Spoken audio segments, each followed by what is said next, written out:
So, ito na nga mga ate ko. Ito naman yung ituturo ko ngayon sa inyo. Yung tatluhang stem na pagrarap. Kaya ito panoorin nyo ha. Ayan, tatlong flowers lang kunin natin. So, dalawang wrapper pala yung magagamit natin. Bala hindi pala maubos yung dalawang wrapper na yun. May titira pa dyan na kalahati. Ng kalahati So, ayan, hinati ko lang yung dalawa sa gitna. Tapos, ganyan lang yung paghati So, ayan. So, magiging apat yan. Yung dalawa, hinati ko siya ulit sa gitna para maging apat siya. Kasi yun yung ilalagay natin sa harapan. So, isa kinuha natin. Ayan. Yung mga bulaklak nilagyan muna natin ng mga snow dot para maganda naman siya tignan. Hindi rin makita yung mga stick. Uy, ang ganda nito mga ate ko. Pag natapos, makikita nyo mamaya. Kaya, manood na kayo ha. So, yun, tapos na natin lagyan ng snow dot. So, yung isa, ganyan, i-form lang natin. Ganyan lang yung pagtupi. Sundan nyo lang ulit. Ayan, ganyan. Nilinisan ko muna kasi medyo daming likabok So, ayan, ganyan lang yung pagtupi ha. Sundan nyo lang.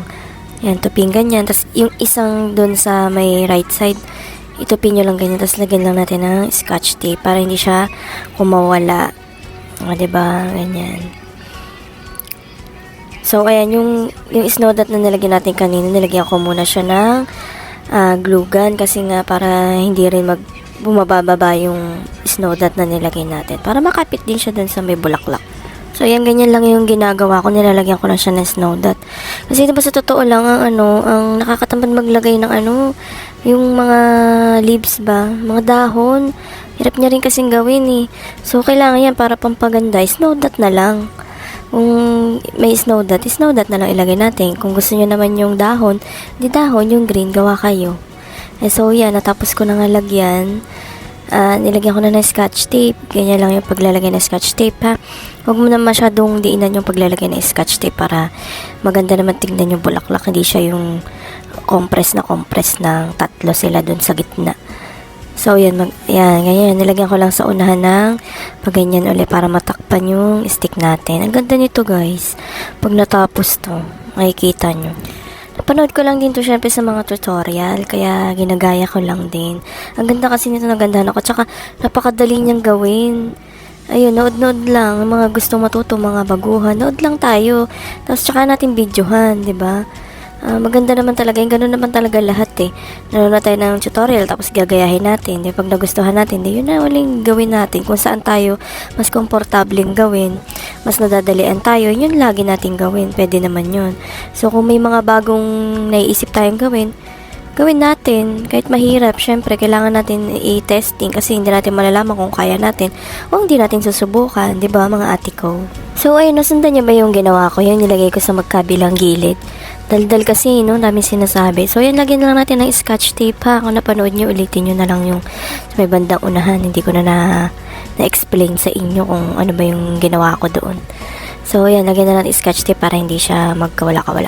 Hindi ko lang siya nilagyan ng styro kasi, yun nga, napanood ko sa tutorial nga nung iba na hindi naman niya nilagyan ng styro. Pwede naman pala, mas madali. Diba? Ganyan lang, lagyan lang natin sa harapan din ng ganyan. Pang ano lang din yan, pang design sa unahan.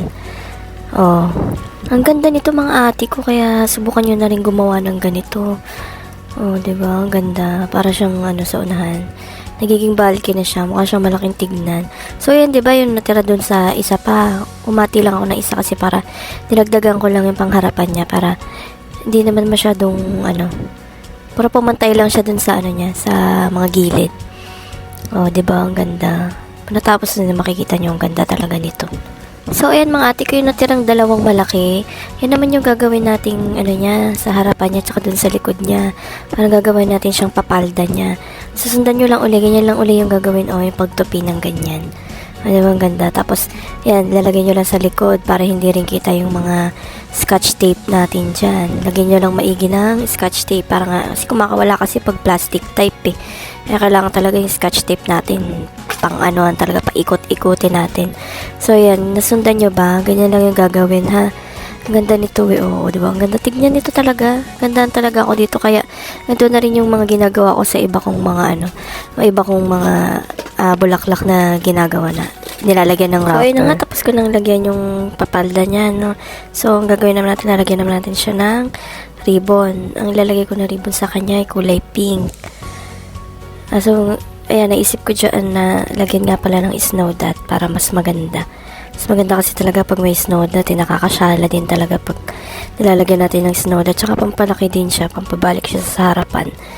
Diba, yung ganyang design. Pink na lang din yung naisip ko ilagay kasi pink naman yung bulaklak natin. Lagyan natin ng scotch tape, maigi, para kumapit. Tapos ayusin lang din natin yung paglagay ng scotch tape dun sa likod. So, nakat nga yung video. Hindi ko nga alam kung paano nakat. So, yan. Kaya ang na-videohan ko na lang itong tapos na. Panoorin nyo. Salamat.